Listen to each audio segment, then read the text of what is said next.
So one of the most common problems that we seem to have issues with is misunderstanding to do. Oh, by the way, look at my economy idea. I'm using a flask with a sock on it because the top gets a bit warm and it keeps the heat in longer. Saves me having to boil a kettle every 5 minutes. So one of the most common things is the misconception between land laws and airspace laws. And I was recently talking to a friend who's a counsellor, and she was saying that flying your drone in the town is illegal, but that's actually not correct, because the things that roll around on wheels, or buildings, or trees, or anything that's actually fixed to the ground or moving around on the ground, is subject to certain types of laws and taxes. But the Civil Aviation Authority has the last say regarding things that move around in the air, because land laws, that's why we have the terminology of landlord, as in a person who owns a property. The terminology landlord means landlady, or it refers to things that are actually on the ground, right? But when it comes to aircraft, as in drones or helicopters, or any aircraft whatsoever, isn't subject to land laws. It's subject to air laws. So just something worth. Look at my hot water. So it's just something that you need to clarify, because people get confused. You see it all the time, and I have to mention something that I find very distasteful. Is that there are certain operators on YouTube called audits or auditors keep pushing against the system. These people are agitators. That is the bottom line, agitators. They think that they're actually doing everyone a favour by seeing how far they can push against the system to gain certain types of rights. But the problem with that is it's not doing us any favours, because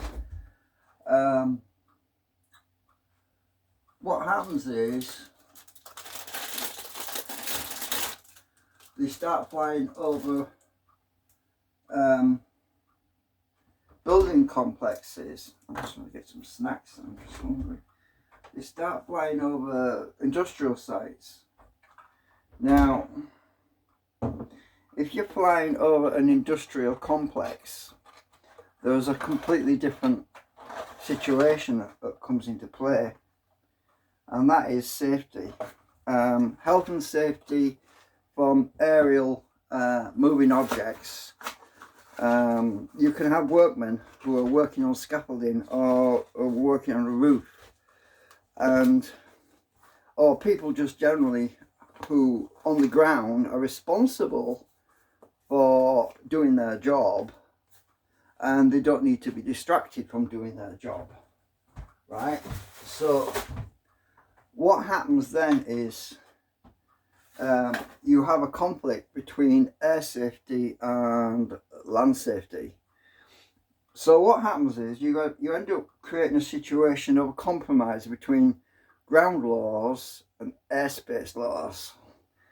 And what does that do? Well, that doesn't help anyone, because it doesn't help drone pilots, because what happens then is government steps in, which is what the Civil Aviation Authority is a part of, or is, and they have to take action.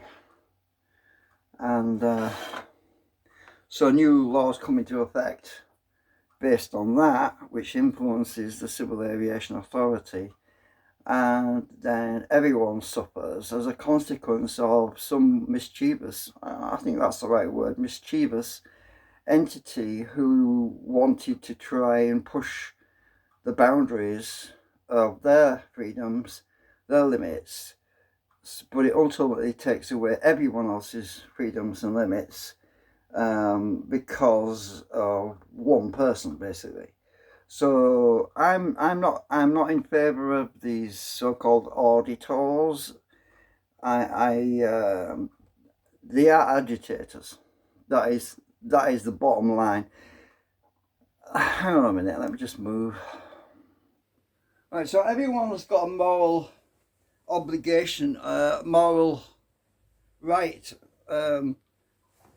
to free speech, right?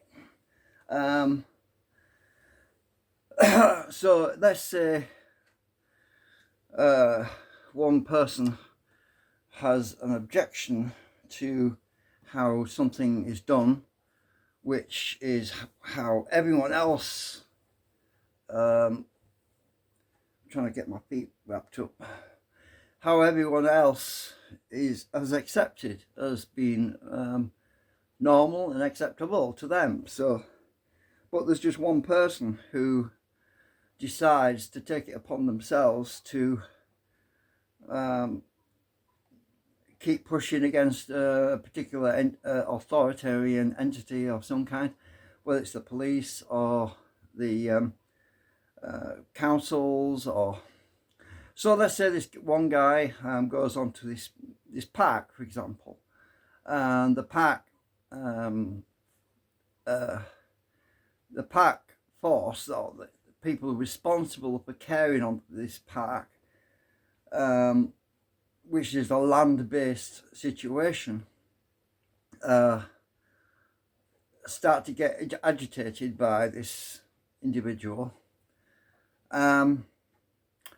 who keeps saying, well, I've got a right to fly here, and blah blah blah. Now the problem with that is he's talking about the land. He's saying, I've got a right to fly in your park. But in reality, he's not really. That's the wrong argument. You shouldn't be saying, oh, I have a right to fly in your park. You should be saying, I have a right to fly in the airspace above this park, because you don't own the airspace. You are responsible for the park. You're not responsible for the airspace. The airspace comes under the jurisdiction of the Civil Aviation Authority. All aircraft can fly over any place. You've got military aircraft which are under different legislation, and they basically make the rules up for themselves because they're military. They can do whatever they want to win a war, basically. But the Civil Aviation Authority, they are heavily monitored and controlled by government policy and rules and regulations. So people go down the wrong rabbit hole, basically. I don't think rabbit hole is the right word, but people attack it from the wrong angle, and they shouldn't even be attacking it anyway, because ultimately the Civil Aviation Authority has the last word on it, because if you're actually flying above the land, you're not actually on the land, you're actually in airspace. So just as the seagulls, the birds, meteorites flying through the sky, none of these things have any interaction with the ground unless they actually land on it or crash into it. Or now, I've noticed a lot of people actually do hand launches with their drones. Now they actually aren't even taking off on the ground. They're actually not even taking off on the land. Okay, that's fine, but let's not nitpick at something so trivial. The point is, once a drone is airborne, it's no longer in the jurisdiction of the land laws.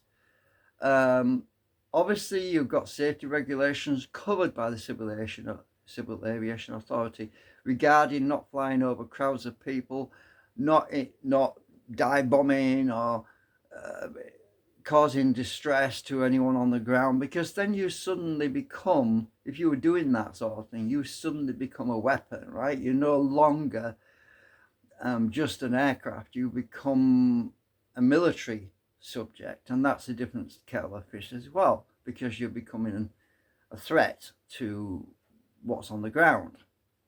But if you're just a standard civil aviation aircraft that's got a license and you follow the legal requirements of flying safely, and you're within those rules, and you're doing according to the safety regulations, and you're not breaking any safety regulations, then the jurisdiction lies with the Civil Aviation Authority. It's when you do something outside of those rules, the land-based laws can actually take into account those dangers and actions. So yeah, there's a lot of grey areas. There's a lot of grey areas and a lot of misunderstanding, and there's a lot of people that just tackle this. They just attack this from the wrong angle right from the start. You know, talking about flying in your park or flying over your building site.